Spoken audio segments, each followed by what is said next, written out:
Well, good morning and welcome to the show. Jeff Beals here at your service. We're brought to you by Cheer Athletics and Dingman's Collision Center. Ladies and gentlemen, you will not find another show anywhere in town that focuses on business development, real estate construction, anything related to Omaha becoming more vibrant and more prosperous. My co-host, Trenton, has the weekend off, and in his stead, we have a familiar voice, Brad Williams. Good morning, Brad. Hey, good morning, Jeff. Thanks for having me back. Thanks for being here, as you often are. Of course, longtime listeners know that you are one of our key contributors, official videographer, official photographer, official aerial helicopter-based videographer of the Grow Omaha show. And when you're not doing that, you're at ENA Consulting, outstanding civil engineering firm, and then also the owner of Brad Williams Photography. You're a busy man. Yeah, and then I got two kids that keep me running in between all that. I know at least one of them is playing a lot of hockey. Hockey, twice a week, and I'm missing his basketball game right now. I feel a little bad about that, but he understood that Jeff Beals is important. Well, you tell him that Jeff appreciates that, and then I'll make his dad feel a lot better by reminding him that there'll be a lot more basketball Yes. games before the season's over. Yeah. That's one thing we know about youth sports, a lot of games. Well, let's get right into it. We have our news of the week, which is brought to you by Eagle Mortgage.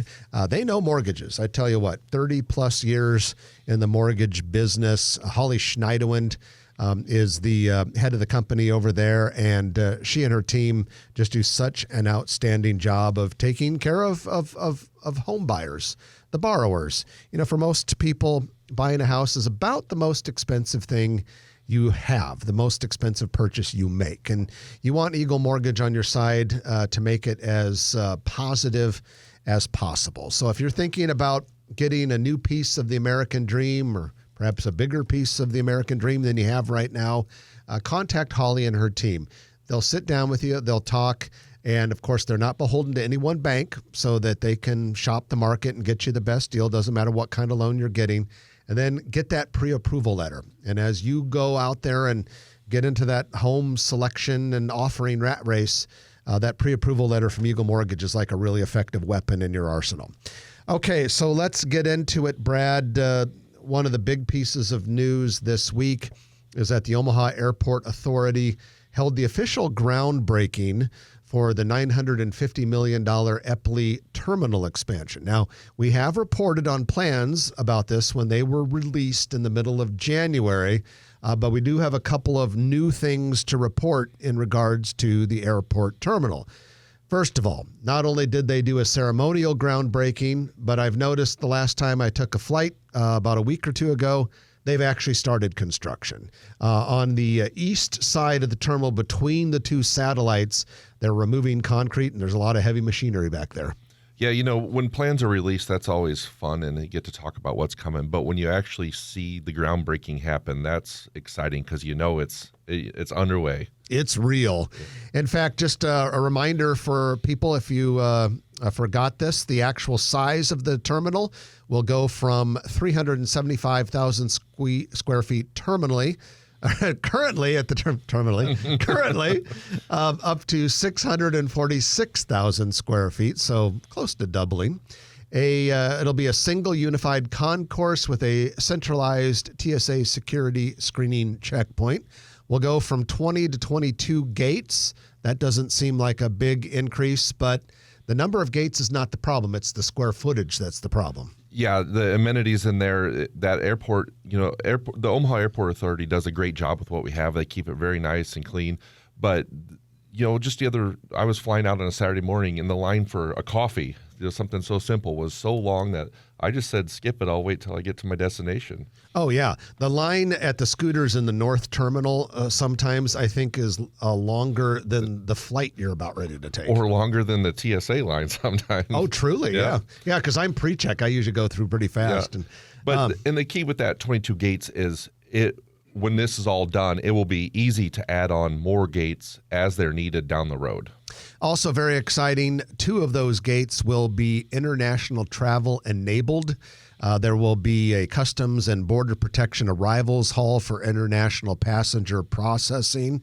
It was interesting, KETV this week reported that there's a really good chance we'll have regularly scheduled international flights at the time or shortly after this expanded terminal opens. It'll be 100% done in 2028, although for those of you who are sitting there thinking, oh my God, 2028, that's like a big part of my lifetime away.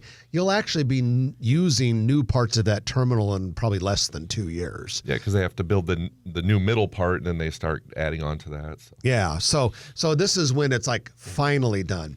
And KETV reported that it's expected that some of the airlines, one of the airlines, might have a regular daily or a couple times a week nonstop, and looking at the most likely destinations being Cancun, Cabo San Lucas, Puerto Vallarta, or those are in Mexico, and then Montego Bay in Jamaica. That would all make sense. If I had to bet money, my bet is the first nonstop international at the new Eppley is Cancun. Yeah, and that's a very popular destination for people around here this time of year to get away from this cold and snow. Yeah. So anyway, we'll keep our eye on that. That's a big deal. We talk about Eppley and flights and aviation quite a bit on this show just because really good airport facilities and a lot of good nonstop flight options are really important to economic health of a market area and growth economically as well. So we'll definitely keep our eye on this airport news as we move forward. Well, let's go about 20 some miles to the southwest, and we are now in the city of Gretna. The city has acquired a 35-acre undeveloped property. This is between U.S. Highway 6 and Gretna's brand new Gretna Crossing Park. For those of you that are familiar with the immediate area, it's north of Jansen Drive. And in this 35-acre lot, it's currently just agricultural fields. This is going to be the new core of the city. Not a new downtown, but a new core of the city. Going to build a new city hall there, a new library, and probably a few other buildings on that site. But this is yet another sign, especially in light of what we talked about last week on the show with plans in and around Nebraska Crossing, for Gretna to grow up and to become a bigger city. It's already the fastest growing one around. Yeah, and actually it's growing fast in like 4 different directions right now. I mean, because the 370 corridor is just exploding. And then there's still a lot of development going on Highway 6 north of Gretna. So this, it's probably what Nebraska's fastest growing city, I would assume. Yeah, I was talking with the mayor of Gretna not too terribly long ago, and he was estimating population is probably up around 10,000. Which, compared to 70,000 in Bellevue is not huge, but you consider it was 5,000 like a couple minutes ago. I was just saying, at the last census, I was thinking it was 5,000 or 6,000, so 10,000, it's nearly doubled. It's popping up there pretty fast. And the school district in Gretna, which of course is technically separate from the city, is growing really fast as well. They have schools going up everywhere. And then their new high school opened recently. So, we'll plan on continuing to see explosive growth in the Gretna and the immediate surrounding area. So some of you who take 72nd Street probably noticed, a few years ago, a sign that said Rocket Car Wash coming soon for a very unique, long, thin piece of land on the east side of 72nd Street, immediately south of Farnham. That's just a little bit south of Dodge. And if you can picture that site, there's one of the world's biggest wooden retaining walls holding up the neighborhood to the east. And so the thought was for this Rocket Car Wash to be along there. The sign's been there for seemingly ever. And apparently that might not be in the works anymore, Brad. No, that lot was put back on the market a week ago. Yeah, listed for $3.35 million. I can't say that I'm shocked. Nothing against Rocket Car Wash, but I think that could be a difficult lot. It could scare some people away. Yeah, it's a real thin lot, like you mentioned, and then depending on what kind of, I'm guessing the city would want a little right of way, and then the setbacks with the neighborhood to the east. There's not, in my opinion, much buildable area there, and it would probably take some waivers from the Zoning Board of Appeals to get anything done there. Yeah, it could just be a little bit tricky. But that said, Location-wise, it's phenomenal because you are, just a couple blocks off of the most important intersection in the state of Nebraska. 72nd Dodge is not the busiest. It's one of the top 3 or 4, but it's probably the most important when you consider what happens there. Be right across from the brand new library and the crossroads that's going up. So yeah, the library is looking impressive. The steel is going up on that thing really fast. That is definitely going to be an architectural landmark. Seems to be going up a little faster than I would have guessed, actually. Yeah, I mean, I don't know if I'd call it topped out, but I mean, there's a lot of steel there. It can't be too much more, I would assume. Yeah, it's coming along. And a lot of people keep asking us about the crossroads. When are we going to see more stuff there? We don't know. We do know that it's a hell of a development and pretty complicated. Yeah, it seems like anytime we put anything on our social media, that's one of the questions. Even if it has nothing to do with the crossroads, the people always ask when it's going to start. We get messages in.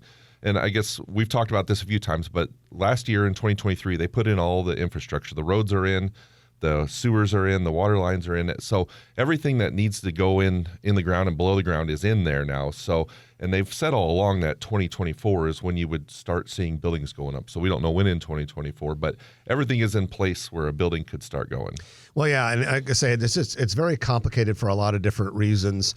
And I think sometimes we've seen so much growth and so much development happen so fast in this town in the last few years. If you see one that's kind of taking more of a traditional timeline, people are thinking, what's wrong? What's wrong? Well, it's a $600 million plus development, and it's complicated, and some of these things take a while. Yeah, and this is just like a new development out in West Omaha where, say like 204th and Q right now, they're putting in all the roads and utilities, and it's the exact same thing. They're starting basically from scratch. They tore everything down, scraped the site, and they're starting over. So there's a lot of prep work in between. Well, let's look downtown a little bit for a couple minutes. And the ice skating rink at Heartland of America Park, from all indications, was a smash hit this winter. And as we all know, we're enjoying this beautiful early spring right now, so ice skating is done. Yeah. It's been too hot for that ice down there. So I'm disappointed. As much as my son and I are on the ice, we never made it to ice skating. Well, you guys were on some indoor ice, though. Yeah, a lot of indoor ice.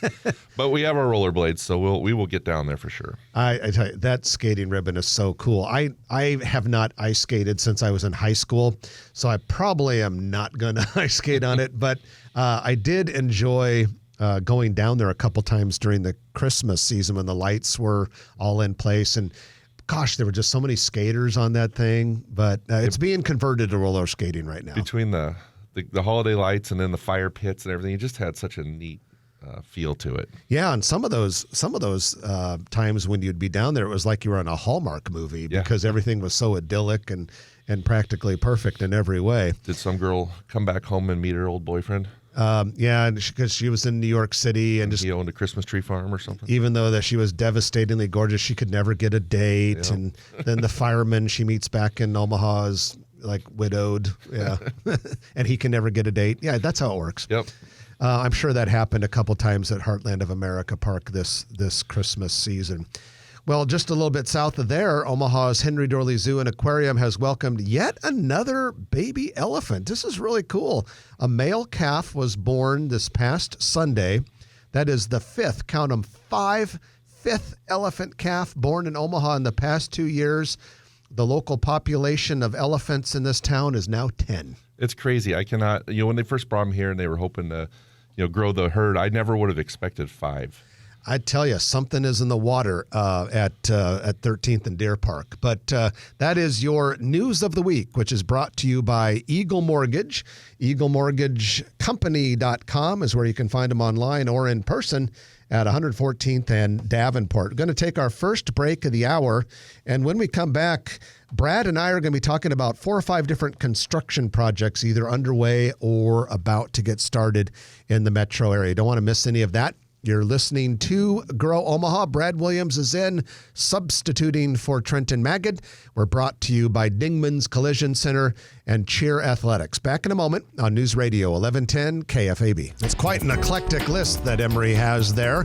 You are listening now, though, to Grow Omaha, brought to you by Dingman's Collision Center, along with Cheer Athletics. And ladies and gentlemen, Cheer Athletics is a great option for your kids, for your grandkids, for your nieces and nephews, whatever. But you may have a kiddo in your life that wants to start or improve their tumbling and cheer skills. And Cheer Athletics takes stunting and tumbling skills to an entirely next level. It started in Dallas. It is now spread to select cities across the United States, Omaha being one of them. And they teach kids to be very active, very competitive, to get confidence in themselves, to learn teamwork and communication, and also have just a great, great time. So if you're thinking for your son or daughter, Cheer Athletics might be a good option for them, you have a couple options. You can stop by the location, which is in Papillion, southwest of Highways 50 and 370, or go to caomaha.com, CA as in Cheer Athletics, caomaha.com, and join the All-Star Cheer Revolution. Also brought to you by Dingman's Collision Center. Brad Williams is in for Trenton Magid. Trenton's got the weekend off. Brad is with ENA Consulting, Brad Williams Photography, and does a lot of stuff as part of the Grow Omaha team. And so, Brad, we're going to talk about a little bit of construction. That is one of the red meat topics that we have here on Grow Omaha. And we're going to start first at 36th and Leavenworth. And there is a classic urban infill project occurring at that spot. It is going to be a 4-story apartment building, 20-some units. It's only on a quarter-acre site. It's sandwiched between a quick shop and a 3-story mixed-use type building. But what's really cool about this project is it's a sign that urban Omaha is growing up and becoming what we think it can be, when suddenly little quarter-acre sites that seem to be little throwaway lots are getting, 4-story buildings with 20-some units. Yeah, it's a project I'm familiar with. We did the work on it at ENA, and it is a tiny lot. But when you see the renderings, the building comes off as a lot bigger than the quarter acre you're describing there. Yeah. And if you think about it, if you think about some of the buildings in downtown Omaha, 5, 6, 8, 9-story buildings in some cases that are on lots that are like not even a quarter of a block. Yeah. You can put a lot of building on a little piece of land if you've got the infrastructure around it and parking options or transit options nearby. So yeah, this one will have the parking on the ground floor, and then the apartments will be above it. It's on the it's a TOD zoning, so they were able to cut back the number of parking stalls required a little bit. There is one parking stall for each unit, but not all the extras that a lot of apartments are required to have. And when Brad says TOD, that stands for transit-oriented development. So in other words, it's within enough blocks of the future streetcar line that you can get by with less parking than some other buildings might be required to have. Yeah, I believe the city is allowing the TOD zoning to go a few blocks south of Leavenworth. So some of those other new projects in that area have been able to use the TOD zoning to cut back their parking a little bit. Another project in Little Bohemia in South Omaha, right at 13th and Pine Street, we have the Boho Flats. Boho, probably related to Little Bohemia, right? Boho Flats going to be a 4-story building, 59 apartment units, 5,000 square feet of retail space. It's not going to be as small of a lot as the one we were just talking about, but it's another great urban infill project. And that one's gone vertical, meaning some of the concrete and rebar walls are now going up above the ground. Yeah, the 13th Street corridor is a great area, and this is the sign probably one of the second new construction project in that area, and it's really going to help transform that area. There is some very nice businesses, some very nice historic buildings, but there's also a lot of area that needs improvement, and this is going to start that. Way out at 188th and Harney Street, structural steel is now in place for Grace Hill Church's future building. And this is that area that is referred to as Avenue 1. If you can picture the Fountain Ridge Office Park with that really cool Waterford building with the fountain in front of it, it's just a little bit south of that area. And things are starting to sprout up in that 192nd and Dodge development area. Yeah, there's a lot of development going on in there. There's apartments, there's some senior living. The Greek church is going up, and this is just to the southeast of all that. Another project that's been through planning board for, they're calling them cottages. That should get going this year, I believe, and it should really start taking off. Okay, now I'm going to throw out a little piece of trivia for old timers like me, people who've been around this town for a long time. There was a hotel at 72nd and Cedar called, I'm not going to say the name because this is the trivia question. You got to guess the name. And since we can't hear you, we don't know whether you're guessing it or not, but go with it anyway.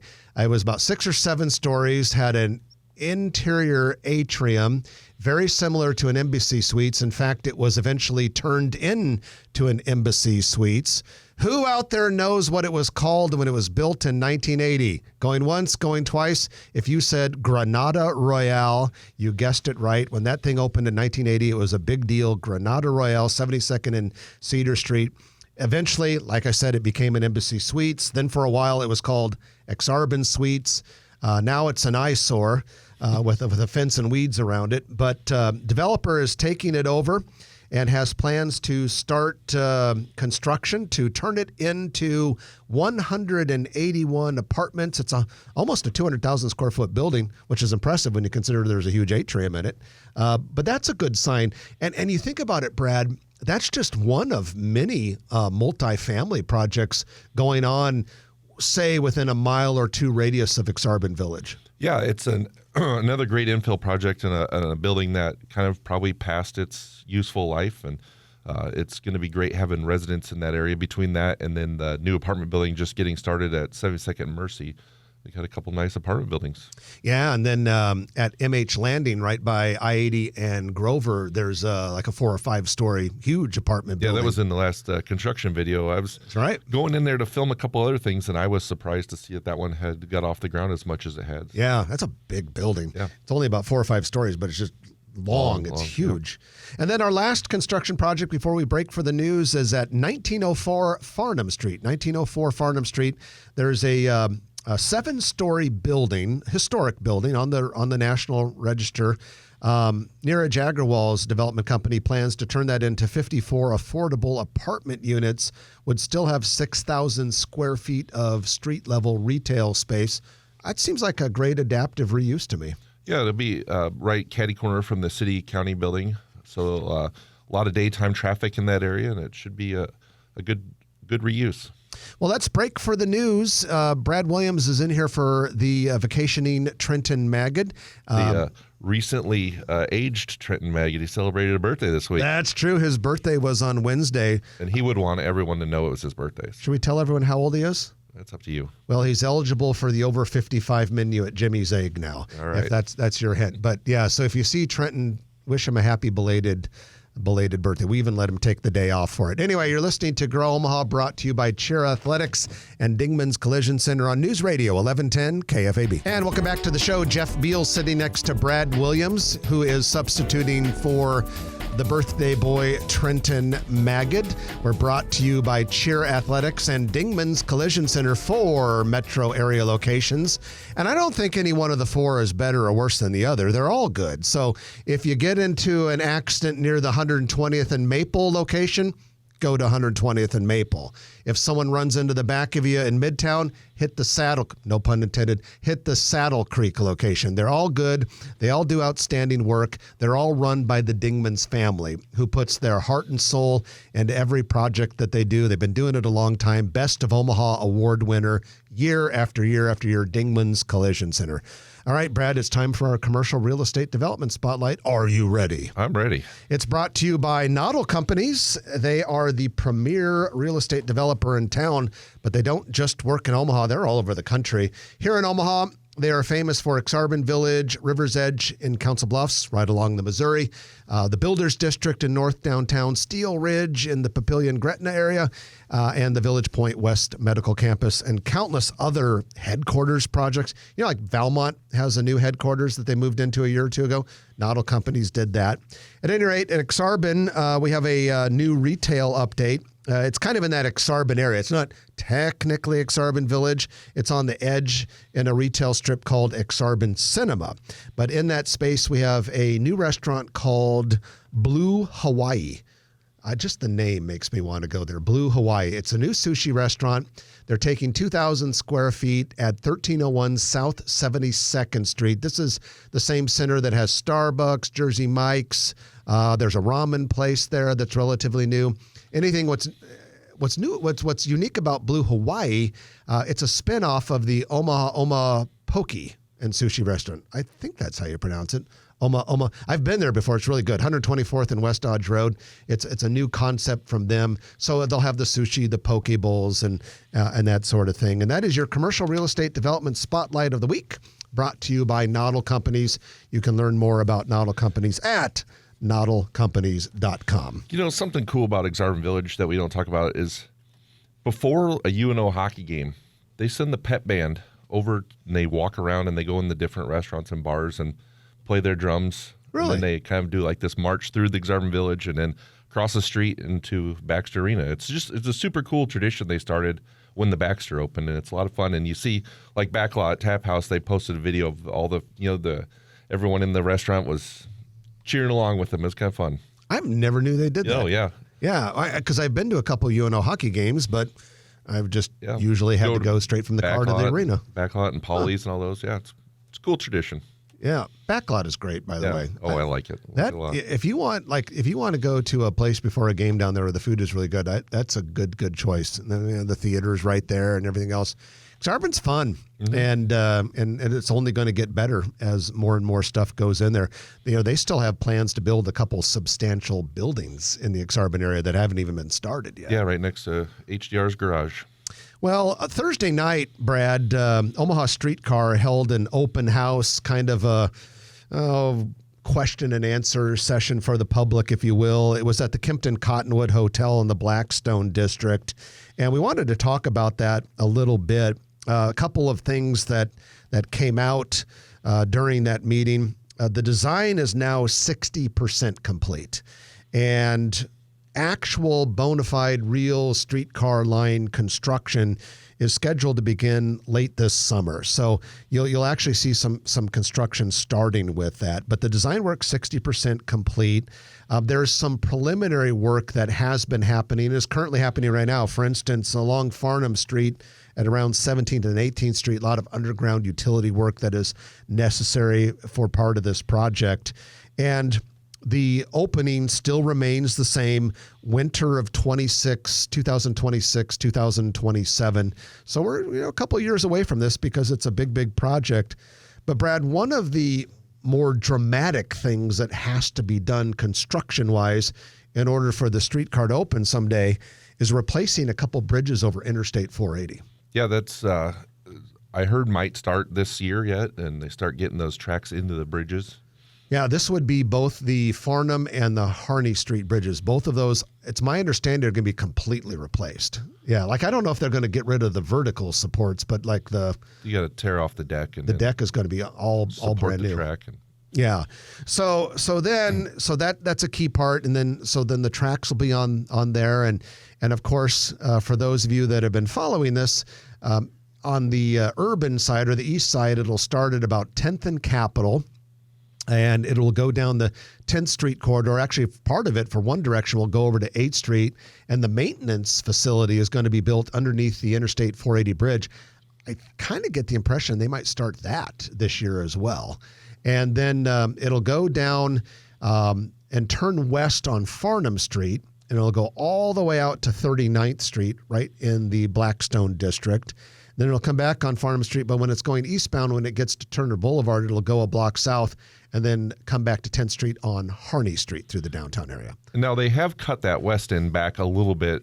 they said to allow UNMC time to plan how that's going to interact with their campus. So, originally I think they were shooting for more 42nd Street area, but now it's 39th temporarily or in this first phase. When I talk to some of the people who are in the know on that project, and they talk off the record in the kind of rumor mode, they tell me that the UNMC extension could even happen right about the time this thing's supposed to open.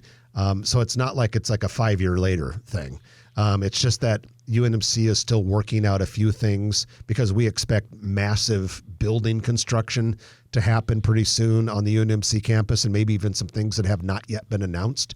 And so I think there's been some hesitation. Let's say, let's not go too wild and crazy with this UNMC part till we know exactly what campus is going to look like. Yeah, and that always, disappoints a few people that wanted it to go all the way to the Med Center. But, planning now could save a lot of headache down the road. So it's good to see them think about these things. Well, and 39th is not that far. No, not. And unless it's, 12 below zero, walking over to 39th Street to catch the streetcar from the heart of the Med Center isn't the end of the world, especially knowing that it's likely to get better pretty soon. The other thing is there's talk that eventually it might go north of Capitol Street on 10th and up closer to the front door of the CHI Health Center.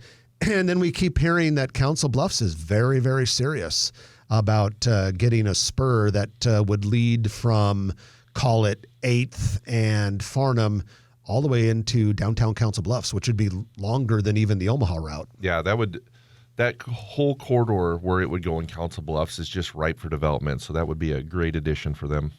We'll keep our eye on that, as we do with all stories relevant to Grow Omaha.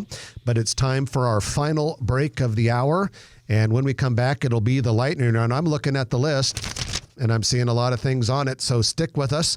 We're going to talk about a lot of new restaurants and retail business. You're listening to Jeff Beals and Brad Williams in for Trenton Magid on Grow Omaha, brought to you by Dingman's Collision Center and Cheer Athletics on News Radio 1110 KFAB. And welcome back to the show. Jeff Beals sitting next to Brad Williams, who is substituting for Trenton, taking the weekend off. And we're brought to you by Dingman's Collision Center, along with Cheer Athletics, Highway 50 and 370 in Papillion. It's our lightning round in which we talk about a lot of things in a short period of time.